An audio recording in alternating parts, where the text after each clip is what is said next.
Hello everyone, मेरा नाम आशीष साकला है। आप सभी का स्वागत है अध्ययनशाला के ऑनलाइन प्लेटफॉर्म पे। आगामी एमपीपीएससी प्री 2021 के लिए अध्ययनशाला के द्वारा टेस्ट सीरीज ऑर्गेनाइज की जा रही है, जो कि वर्तमान एमपीपीएससी के द्वारा 2020-21 में जो पेपर लिया गया है उसके आधार पर बेस होगी। कई चीज़ें एमपीपीएससी ने पुराने जो अपनी जातिगत रूढ़िगत था उसे चेंज करके किया है। आप एक बार मैं लगभग 20 क्वेश्चनों को यहाँ डिस्कस करूँगा, आप इन्हें समझें। उसके बाद नीचे दी गई लिंक पर आप हमारे साइट पे जाकर इनको चेक कर सकते हैं। चलिए तो शुरू करते हैं क्वेश्चन नंबर 1 से, जो कि आपकी स्क्रीन पे है। यहाँ दिया गया है कि सूची 1 को सूची 2 से मिलाइए। सूची 1 को सूची 2 से मिलाइए। सूची 1 में देश के नाम दिए गए हैं और उनके अधीन क्षेत्र दिए गए हैं। सबसे पहले हम बात करते हैं ऑस्ट्रेलिया। ऑस्ट्रेलिया के अधीन कौन सा क्षेत्र है? डेनमार्क के अंदर कौन सा क्षेत्र है? कौन सी उसकी टेरिटरी है? France, USA. तो यहाँ आप देखेंगे कि ऑस्ट्रेलिया के अधीन जो है वो है क्रिसमस द्वीप, और क्रिसमस द्वीप जो आपको पड़ेगा वो पड़ेगा जावा के जस्ट नीचे, जावा आइलैंड के यहाँ नीचे, जो कि टेरिटरी है किसकी? ऑस्ट्रेलिया की। सिमिलरली डेनमार्क की टेरिटरी पड़ेगी आपको कनाडा और यूरोप के वहाँ बीच में, जिसको ग्रीनलैंड है। फ्रांस की टेरिटरी आपको पड़ेगी मार्टिनिका, जो कि क्यूबा और वेनेजुएला के बीच में पड़ेगी। और सिमिलरली यूएसए की जो है आपको कैलिफोर्निया के पास में पड़ेगी सेंटा क्रूज। तो इस तरह से मैंने आपको जो बताए हैं उसके हिसाब से option B is the right answer. चलिए हम देख लेते हैं मैपिंग में इसको। ये जैसे आप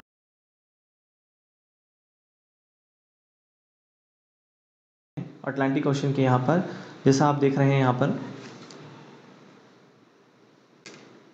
ये रहा। सिमिलरली हम मार्टिनिका देख लिया है कि मार्टिनिका टेरिटरी फ्रांस की है। अगला देखते हैं हम, जैसा कि आपको दिखाया गया है सेंटा क्रूज आइलैंड, जो कि आपको लॉस एंजलिस और ये जो क्षेत्र दिख रहा है इसको बोलते हैं कैलिफोर्निया। तो कैलिफोर्निया के यहाँ पर आपको पड़ेगा, तो ये टेरिटरी है आपकी यूएसए की। सिमिलरली जैसा आपको यहाँ दिख रहा है मैप में ग्रीनलैंड, जो कि किसके अधीन है? डेनमार्क के। और जैसा कि मैंने आपको बोला था कि क्रिसमस आइलैंड जो कि अधीन है ऑस्ट्रेलिया के, जस्ट जावा के नीचे आप देखेंगे। तो इस तरह से हमारा ऑप्शन जो है बी, ऑस्ट्रेलिया के अधीन आता है आपका क्रिसमस। सिमिलरली डेनमार्क के अंदर आता है ग्रीनलैंड। और फ्रांस के अधीन आएगा आपका मार्टिनिका। और सिमिलरली यूएसए के अंदर आएगा सांता क्रूज। तो पहले क्वेश्चन का आंसर हुआ आपका ऑप्शन बी। चलिए, जिस तरह से आपने इस बार देखा था कि कहीं घास के मैदान आए थे, कौन सा घास का मैदान किस जगह है, तो हमने भी ऐसे ही वर्ल्ड ज्योग्राफी से इन क्वेश्चनों को कनेक्ट किया है। चलिए आते हैं सेकंड नंबर क्वेश्चन पे। क्वेश्चन नंबर 2 में आप देखेंगे कि यहाँ पूछा गया है निम्न में से किनके साथ इजराइल की सीमा साझी सीमा है। तो ये भी देखिए मैप बेसिंग क्वेश्चन है। आप अगर इसका मैप अच्छे से देखेंगे वर्ल्ड ज्योग्राफी में तो आपको क्लियर हो जाएगा, और करंट में बहुत काफ़ी न्यूज़ों में रहा है। तो यहाँ देखेंगे कि निम्न में से किनके साथ इजराइल की साझा सीमा है। तो इसका आंसर होगा आपको लेबनान, जो कि है ऊपर साइड से उत्तर दिशा से, सीरिया है आपका पूर्व दिशा से, जॉर्डन भी आपका पूर्व दिशा से मिलेगा, और पश्चिमी दिशा से आपको मिस्र मिलेगा। तो यहाँ आपका आंसर होगा ए। चलिए देखते हैं हम मैप इजराइल का। जैसे यहाँ आपको दे रखा है जेरूसलम, वेस्ट बैंक, और ये हो गया इजराइल। ये है भूमध्य सागर जो गाजा पट्टी के पास में लगा हुआ है। ये रहा पहला लेबनान, सीरिया और जॉर्डन। चलिए इसका आंसर हो गया आपका ए। चलिए अगले क्वेश्चन पे चलते हैं हम लोग। चलिए आइए हम देखते हैं क्वेश्चन नंबर 3। निम्नलिखित में से कौन एक सही सुमेलित नहीं है? जैसा कि हमें दिया है कि एक सुमेलित नहीं है, तो 4 में से 3 सही होंगे और एक गलत होगा। तो हमें ज़्यादा नॉलेज होना चाहिए कि कौन कहाँ पर स्थित है और कौन सी खदान किसके लिए। तो जैसा यहाँ दिया गया है लोह अयस्क कुद्रेमुख। कुद्रेमुख जो है ये पड़ेगी खदान आपको कर्नाटक राज्य में, और ये लोह अयस्क के लिए ही फेमस है। तो पहला तो सही हो गया। दूसरा यहाँ आपको दिया हुआ है मैग्नीज, और मैग्नीज के आगे लिखा हुआ कोरापुट। कोरापुट पड़ेगा आपको छत्तीसगढ़ में। और ये जो है कोरापुट मैंगनीज के लिए ना फेमस होकर ये बॉक्साइट के लिए ज़्यादा फेमस है। तो ऑप्शन बी जो है वो गलत दे रखा है, तो यहाँ पर राइट आंसर आपका जो होगा वो बी। देख लेते हैं तीसरा ऑप्शन जो दे रखा है तांबा। तांबा जो है वो खेतरी खेतरी खदानें आपको पड़ेगी राजस्थान में, और ये स्पेशली फेमस है किसके लिए, तांबे के लिए ही। कोयला, जैसा कि आप जानते हैं ऊर्जा की राजधानी मध्य प्रदेश की क्या है, सिंगरौली, तो कोयले के ऊपर ही वहाँ पर डिपेंड है। चलिए, तो यहाँ आपका तीसरे नंबर का आंसर हो गया बी। चलिए क्वेश्चन नंबर 4 पे चलते हैं। यहाँ आपको दे रखा है कोडाई कैनाल किस पहाड़ी में स्थित है। कोडाई कैनाल जो है ये तमिलनाडु राज्य में पड़ेगा, और तमिलनाडु राज्य के डीडी गांव डीडी गांव जो करके एक जगह है, डिस्ट्रिक्ट, वहाँ पर पड़ती है पालनी की पहाड़ियाँ। और पालनी की पहाड़ियों में ये कोडाई कैनाल स्थित है। काफ़ी शानदार और पर्यटन स्थल है, आप एक बार घूम के आइएगा, काफ़ी अच्छा आपको यहाँ लगेगा। तो इसका आंसर हो गया आपका ऑप्शन सी। आपको अगर पूछ लिया जाए कि प्रायद्वीपीय पठार की सबसे ऊंची चोटी, तो ऊंची चोटी आपको जो मिलेगी वो मिलेगी अनाईमुडी, जिसकी हाइट आपको मिलेगी 2695, और वो भी कहीं और नहीं, आपकी इसी ऑप्शन में दे रखी है अन्नामलाई की पहाड़ी। ये भी साउथ में पड़ेगी आपको, तमिलनाडु के वहीं पर।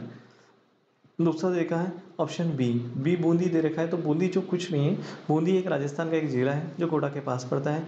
सिमिलरली ऑप्शन डी दे रखा है अमरकंटक। अमरकंटक सतपुड़ा मैकाल पर्वत श्रेणी का एक चोटी है, जहाँ से 3 नदियों का उद्गम होता है। ये आपकी जो सबसे फेमस है, पूर्व से पश्चिम की ओर बहने वाली नदी नर्मदा, सोन नदी और जोगिल्ला। चलिए आइए हम आगे देखते हैं क्वेश्चन नंबर 5 को। ये आपको कथन और कारण के ऊपर दिया गया है, तो यहाँ समझेंगे हम क्वेश्चन को, इस टाइप के क्वेश्चन कैसे किए जाते हैं। सबसे पहले आपको कथन दे रखा है, भारत की शुष्क पेटी की अर्थव्यवस्था प्रधानतः कृषि आधारित है। सबसे पहले तो शुष्क पेटी वह स्थान जहाँ पर वर्षा कम होती है, जैसे आपका राजस्थान का, भारत का जो थार का मरुस्थल हो गया वो वाला बेल्ट। दूसरा, यहाँ पे क्या बोला गया है, भारत की शुष्क पेटी की अर्थव्यवस्था प्रधानतः कृषि आधारित होती है। और दूसरा आपको रीज़न दिया है इसके लिए कि इसमें द्वितीय हरित क्रांति के लिए बहुत क्षमता है। 4 ऑप्शन दिए हैं, ए एवं डी दोनों सही हैं, आर ए की सही व्याख्या करता है, ए एवं दोनों से आर दोनों सही है परंतु आर ए की सही व्याख्या नहीं करता है, ए सही है परंतु आर गलत है, ए गलत है परंतु आर सही है। तो यहाँ देखते हैं, भारत की शुष्क पेटी की अर्थव्यवस्था प्रधानतः कृषि आधारित है, तो ये बिल्कुल सत्य है कि जो थार का मरुस्थल है या उस साइड का जो बेल्ट है राजस्थान का, वहाँ पे आप पानी की व्यवस्था, केनाल, इंदिरा नहर जो है, जो आपने सतलुज नदी से लेके निकाली है, तो पानी की व्यवस्था से वहाँ पर कृषि की जाती है, और उसी के आधार पर वो जो है निर्वाह योग्य कृषि करते हैं। मतलब निर्वाह योग्य कृषि उसको बोलेंगे जो केवल जीवकोपार्जन, जीवन जीने के लिए, खाने पीने के लिए, अपनी व्यवस्थाओं के लिए। तो बिल्कुल ये कथन बिल्कुल सही है। इसमें द्वितीय हरित क्रांति ला के लिए बहुत क्षमता है। तो द्वितीय क्रांति इसका रीज़न नहीं है। हाँ, द्वितीय क्रांति करके अपन वहाँ पे पैदावार को बढ़ा सकते हैं, लेकिन पॉसिबली ये एरिया कौन सा है, शुष्क। तो यहाँ हम देखेंगे कथन और रीज़न दोनों ही सही हैं, तो यहाँ इसका आंसर होगा, लेकिन रीज़न इसका कथन का कारण नहीं है, तो यहाँ ऑप्शन होगा B. B is the right answer. चलिए आगे हम देखते हैं क्वेश्चन नंबर 6 को। यहाँ हमने देखा क्वेश्चन नंबर 6 में आपसे पूछा गया है, निम्नलिखित में से भारत का कौन सा राज्य तांबे का सबसे बड़ा उत्पादक है। Option A Madhya Pradesh, option B Rajasthan, option C Jharkhand, option D Chhattisgarh. Rajasthan में भी बिल्कुल अभी मैंने बोला खेतरी खदानें तांबे के लिए फेमस है। और मध्य प्रदेश का जिला बालाघाट, और बालाघाट में मलाज खंड की खदानें सर्वाधिक फेमस है तांबे के उत्पादन के लिए। तो यहाँ जो है aspect of Madhya Pradesh, answer आपका ए होगा। सर्वाधिक उत्पादन तांबे का जो है मध्य प्रदेश करता है। चलिए आइए हम देखते हैं क्वेश्चन नंबर 7 को।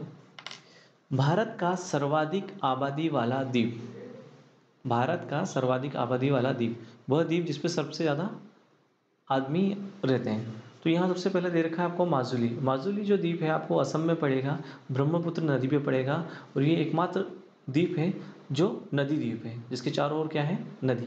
नहीं तो अधिकतर द्वीप आपको वहाँ पड़ेंगे समुद्र में। सिमिलरली अंडमान द्वीप तीसरा दिया आपको, लक्षद्वीप, और चौथा दिया है सालसेट। अंडमान द्वीप आपको बंगाल की खाड़ी में मिल जाएगा, लक्षद्वीप आपको अरब सागर के वहाँ मिल जाएगा, अब रहा आपका सॉल्सेट। सॉल्सेट कुछ और नहीं, जो मुंबई है, मुंबई शहर, वो इसी द्वीप पे बसा हुआ है। तो आप जानते हैं मुंबई की पॉपुलेशन, ट्रैफिक, तो स्वाभाविक सी बात है सर्वाधिक आबादी आपको कहाँ मिलेगी? ऑप्शन डी, सॉल्सेट। चलिए आइए हम देखते हैं क्वेश्चन नंबर 8 को। निम्नलिखित कलाकृतियों में से किसका संबंध शुंग काल से है? शुंग काल, यहाँ आप देखेंगे जो शुंग काल है वो कब आया। सबसे पहले तो शुंग काल के संस्थापक कौन है? तो शुंग काल के बारे में जो दिए गए हैं, शुंग काल आया था मौर्य साम्राज्य के बाद में। इसके संस्थापक थे पुष्पराज।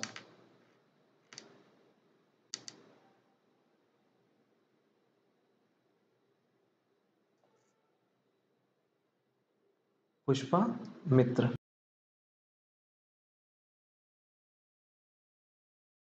को बोलते हैं भागवत धर्म भी बोलते हैं, हिंदू धर्म का जो है जनक इन्हीं को बोलते हैं यहाँ पे इस काल को। तो शुंग काल ने क्या हुआ था, भरूच स्तूप, ये भरूच स्तूप आपके पढ़ेंगे सतना जिले में। कहाँ पढ़ेंगे? सतना जिले में। और इसकी जो वेदिकाएं, वेदिकाएं का मतलब होता है जो चारों ओर एक परिक्रमा करने के लिए जो गैलरी की जो अपन बनाते हैं उसको बोलते हैं वेदिकाएं। तो भरूच स्तूप की जो वेदिका है वो शुंग काल में ही बनाई गई थी, जो कि सतना जिले में है। सिमिलरली सांची का स्तूप 3री शताब्दी में अशोक ने इसका निर्माण कराया है, ये सब हमने पढ़ा है, ये सब हम जानते हैं। लेकिन जो उसकी वेदिका है सांची के स्तूप की भी, जो रायसेन जिले में है, उसकी वेदिकाएं भी किस काल में की गई है? उसका निर्माण शुंग काल में। तीसरा हमारा आता है गरुड़ स्तंभ। गरुड़ स्तंभ जो है पिलर, ये पड़ता है विदिशा जिले में। और यहाँ की जो है इनके जो शुंग काल के राजा के 8वें वंशज, उनके समय में इसका निर्माण किया गया है। तो यहाँ हम देखेंगे भरूच स्तूप, सांची स्तूप, गरुड़ स्तूप, तीनों के तीनों। तो यहाँ आंसर होगा डी, सभी के सभी किस काल की है? शुंग काल की। चलिए अगला क्वेश्चन देखते हैं अपने स्क्रीन पे। यहाँ आपसे पूछा गया है कि सर्वेक्षण स्थलों को सर्वेक्षणकर्ताओं से मिलाना है, सर्वेक्षण स्थल से सर्वेक्षणकर्ताओं को मिलाना है। यहाँ आपको क्वेश्चन नंबर 9 में पूछा गया है। पहला है ऑप्शन जो है इधर सोन नदी घाटी। तो सोन नदी घाटी के जो सर्वेक्षण करता है वो है निसार अहमद। सिमिलरली नर्मदा नदी घाटी के, तो नर्मदा नदी घाटी के जो सर्वेक्षण करता है वो 3 हैं। एक है मैक्राउन, दूसरे हैं एच डी साकलिया और तीसरे हैं आर बी जोशी। यहाँ आपको ऑप्शन बी में आर बी जोशी दे रखा है। चलिए चंबल नदी घाटी, चंबल नदी घाटी की जो है वो सर्वेक्षण करता है वी एस वाकड़कर। ये वी एस वाकड़कर वो व्यक्ति हैं जो मध्य प्रदेश के नीमच जिले में पैदा हुए थे, एकमात्र जो इनमें से है सर्वेक्षणकर्ताओं में से जो मध्य प्रदेश से संबंध रखते हैं। तो जो याद रखिएगा आप, नीमच जिले में इनका। सिमिलरली रीवा सतना की जो सर्वेक्षण स्थल की खोज की थी, या रीवा सतना जो विंध्याचल पर्वत पहाड़ी है उधर आप देखेंगे जी शर्मा। कौन है इनके सर्वेक्षण करता? तो जी शर्मा। तो यहाँ हमने देखा सोन नदी से 4 नंबर निसार अहमद, नर्मदा नदी घाटी बी आर जोशी, चंबल नदी घाटी वी एस वाकड़कर और रीवा सतना जी शर्मा। तो एक का 4। तो यहाँ आप देखेंगे पहले ही आपको एक से ही पता चल जा रहा है, option number B is the right answer. चलिए आगे देखते हैं, सही मिलान कीजिए। क्वेश्चन नंबर 10 यहाँ पे आपको दिया गया है, जिस तरह से अभी एमपीपीएससी प्री में पूछा गया था कि सांची का पुराना नाम क्या है, काकड़ाई करके जो आया था, उसी के आधार पर इस क्वेश्चन को आप मध्य प्रदेश के और जगह हैं जो उसके समकालीन उनके नाम थे। जैसा देखते हैं टुंडीकेर, टुंडीकेर कहीं नहीं, ये दमोह जिले में ही स्थित है। सिमिलरली दर्शान, दर्शान जो है वो है विदिशा का नाम पुराना। अनुपदेश, अनुपदेश जो है आपका निमाड़ 2 भागों में बटा हुआ है, पूर्वी निमाड़ और पश्चिमी निमाड़। पूर्वी निमाड़ में आपका आएगा खंडवा और पश्चिमी निमाड़ में आएगा आपको खरगोन। तो अनुपदेश जो क्षेत्र है आज का वर्तमान का जो पूर्वी निमाड़ है उसी को बोला जाता है। सिमिलरली आप सभी जानते हैं अवंती, अवंती मतलब उज्जैन, और त्रिपुरी, त्रिपुरी को तेवर भी बोला जाता है। और ये दोनों ही नाम किसके हैं? जबलपुर जिले के। तो आप यहाँ देख रहे हैं सभी के ए के सामने का 1, 2 के साथ बी के सामने का 2, सी के सामने का 3, डी के सामने का 4, ई के सामने का 5। 1 2 3 4 5, तो option C is the right answer. चलिए आगे चलते हैं हम क्वेश्चन नंबर 11 में। यहाँ पूछा गया है चंबल नदी निकलती है, तो चंबल नदी कहाँ से निकलती है भैया? आप सभी को पता है कि इंदौर की महू तहसील कि जाना पावा की पहाड़ियों से निकलती है। जाना पावा पहाड़ियाँ आप सभी जानते हैं कि नर्मदा नदी जो है विंध्याचल और सतपुड़ा के बीच में बहती है। तो जो ऊपर है आपका विंध्याचल, इसी विंध्याचल में बसा हुआ है आपका कौन सा, मऊ क्षेत्र, जो कि किसकी तहसील है, इंदौर जिले की। तो ये निकलती है, अगर आपसे ढेर सारे किसी भी तरह से क्वेश्चन पहाड़ियों के हिसाब से पूछ लें, जिले के हिसाब से पूछ लें, तहसील के हिसाब से पूछ लें, तो आप यहाँ देखेंगे जिला इंदौर, तहसील धार। ठीक है, अगर पर्वतों से पूछ लिया जाए तो कौन से पर्वत, विंध्यन पहाड़ियों। और विंध्यन पहाड़ियों में कहाँ से, तो वांगचू पॉइंट, कौन सा, वांगचू पॉइंट से चंबल नदी का उद्गम होता है। चंबल नदी मध्य प्रदेश की सबसे द्वितीय नंबर की सबसे लंबी नदी है, जो कि कहाँ जाके, उत्तर प्रदेश में जाके इटावा में मिल जाती है। ये मध्य प्रदेश, राजस्थान और उत्तर प्रदेश 3 राज्यों से होकर बहती है। चलिए आइए देखते हैं हम अगला क्वेश्चन नंबर 12। 2011 की जनगणना के अनुसार मध्य प्रदेश के किस जिले में न्यूनतम जनसंख्या घनत्व है। क्या पूछा आपसे कि 2011 की जनगणना के अनुसार मध्य प्रदेश के किस जिले में न्यूनतम जनसंख्या घनत्व है। सबसे पहले आप क्वेश्चन के पैटर्न को समझिए जो आपके पीएससी में पूछे जा रहे हैं। जनसंख्या के आधार पर आपको हमेशा 2 क्वेश्चन, 1 या 2 क्वेश्चन तो मिलेंगे ही मिलेंगे, चाहे वो भारत की जनसंख्या से रिलेटेड हो या मध्य प्रदेश की जनसंख्या के आंकड़ों के आधार पे। जैसा कि यहाँ पे पूछा गया है न्यूनतम जनसंख्या घनत्व, तो घनत्व को समझें।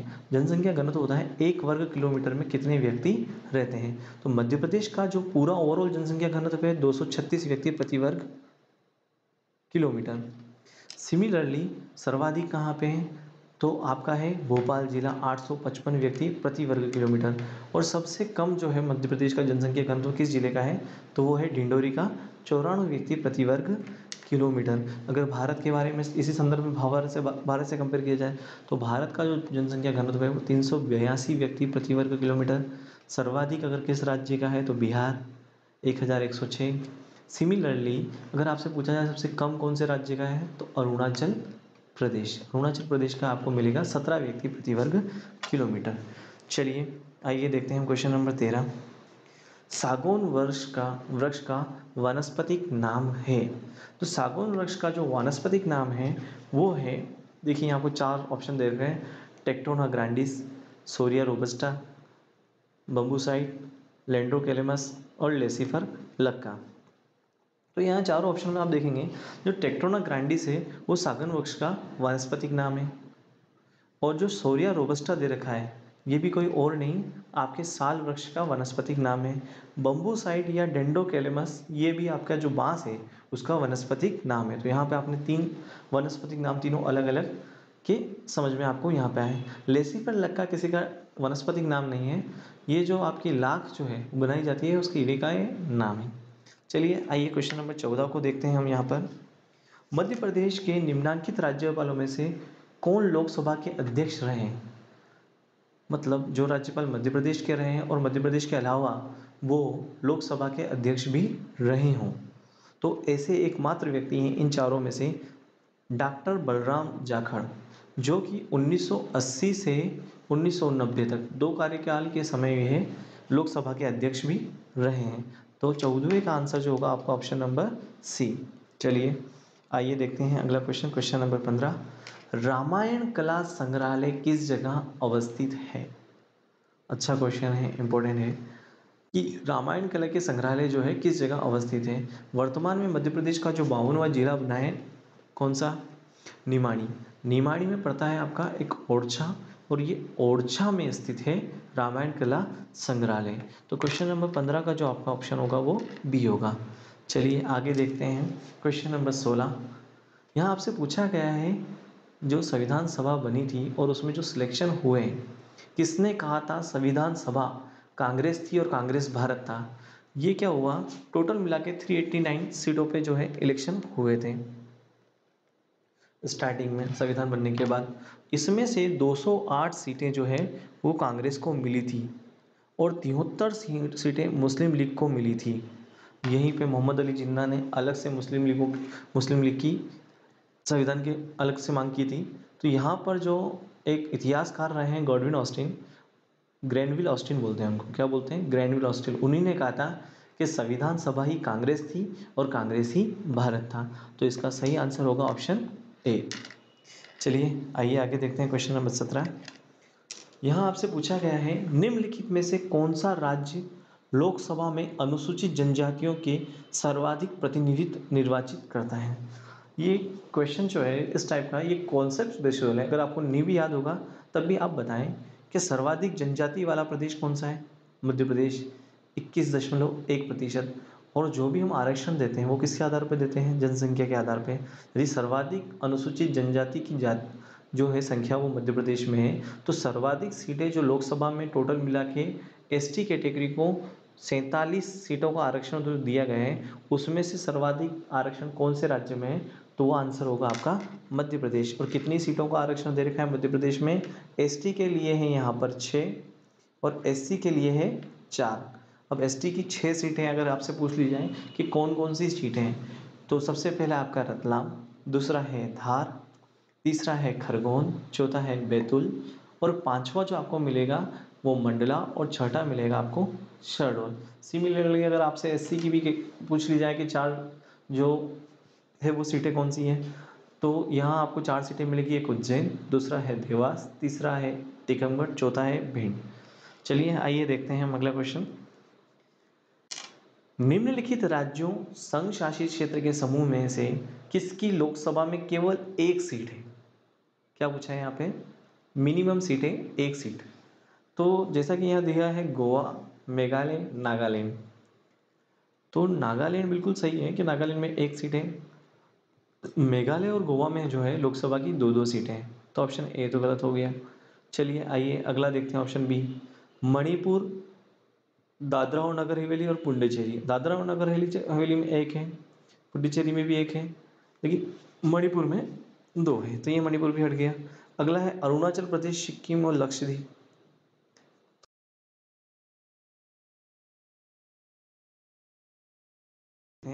चंडीगढ़, सिक्किम और मिजोरम, तो इसका राइट आंसर होगा चंडीगढ़, सिक्किम और मिजोरम, जहाँ पर एक एक सीटें हैं लोकसभा की। चंडीगढ़ अपना केंद्र शासित प्रदेश हो गया, सिक्किम राज्य हो गया और मिजोरम भी अपना क्या राज्य हो गया।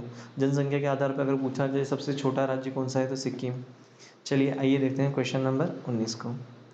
यहाँ आपसे कथन और कारण का क्वेश्चन पूछा गया है। अनुच्छेद 368 के अंतर्गत संसद भवन के किसी भी भाग में संशोधन कर सकती है।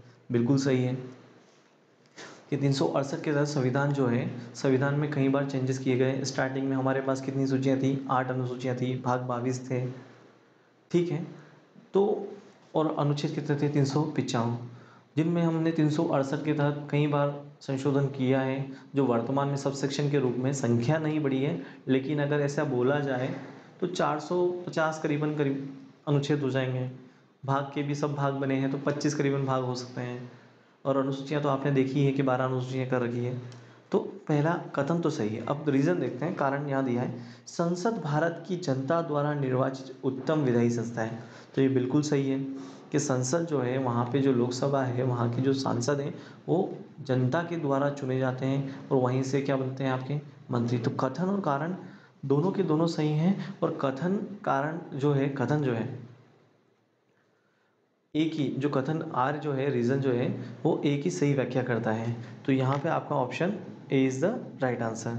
चलिए हम चलते हैं अगले और लास्ट क्वेश्चन पे हमारे यहाँ के आज के। यहाँ पूछा गया है निम्नलिखित कथनों पर विचार कीजिए।